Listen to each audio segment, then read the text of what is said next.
We are seeing another clash between the Tory backbench MPs and Rishi Sunak's government, this time over net zero.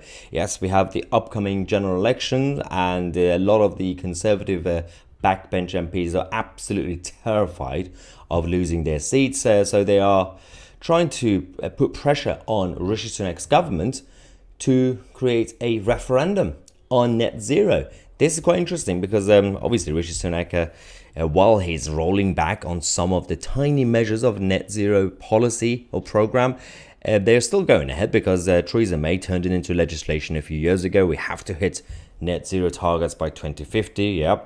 But we have the Tory backbenchers, especially those in the Red Wall in the north of England, who got their seats because of Boris Johnson and Brexit. And we knew, we had a feeling in 2019 that a lot of these MPs will just be a one-term MP because this is not really a Tory area. For example, if they won that election because of Boris and they get Brexit done slogan, considering the Tory party and Tory government didn't really continue to keep those votes. They continue to alienate them over the last few years. So it's not really a surprise, but they're trying to keep their seats by at least listening to some of the constituents, and this is about the net zero referendum. Now, as we said, most of it is actually the fault of Theresa May and the paternalistic Tories at the time, who turned it into a legislation for us to hit net zero targets by 2050. This was the global consensus. All these governments in the Western world went along with the same narrative, and nobody questioned it. Everybody just said yes to whatever came out of Davos and Klaus Schwab's mouth, and they said, yeah, well, these are experts. They did. I just attended some sort of event, and there was a panel discussion, and I don't know any of these people, but they seem to be experts. This is how politicians operate, by the way. Politicians get invited to go to these meetings and events, and they get told, just sit here, listen to this expert. Trust me, that's an expert. And you don't even know the name or whatever. And they say, oh, I'll listen to an expert. We're going to have to do it. But we got a number of Tory MPs who come out to propose a net zero referendum. We got Mark Alongi, who said, given the complexity of this issue and its far-reaching consequences, I believe that involving the public through a referendum is right. A proper debate has never been had, and it should be.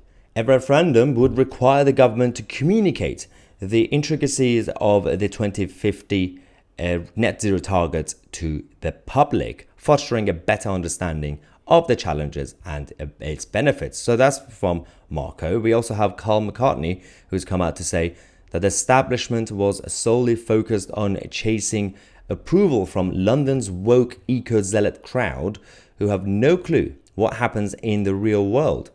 Just like Brexit, the government needs to make sure that the public are on board with such radical changes and that they hear the arguments and can make an informed decision. And that's from Carl. We also have Greg Smith, another Tory MP, saying if there's a groundswell as support for the referendum, then let's definitely do it.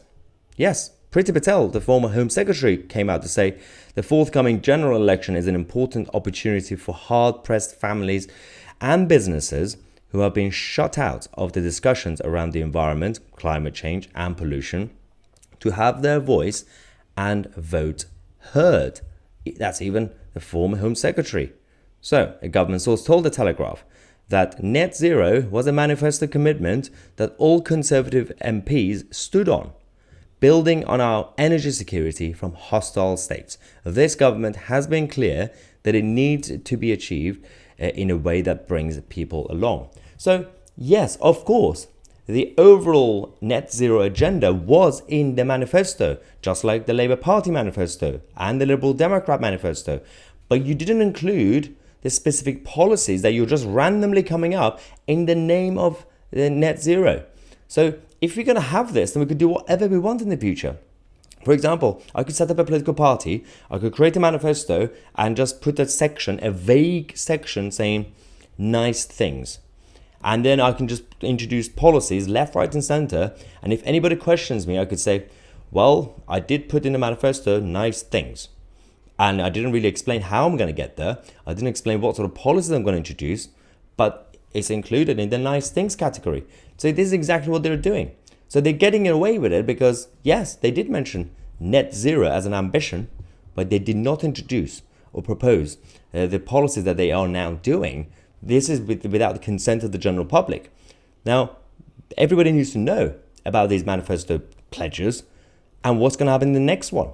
And the problem is that we don't really scrutinize manifestos properly because we can't really trust them. They just say nonsense in manifestos every single time. Even the good bits, they don't really implement them anyway. They tend to implement the bad policies, but not the good policies. They promote the populist policies just to get the votes, but not to actually implement them. Let me know what you think. I'm Mahyar Tousi, and we are the media.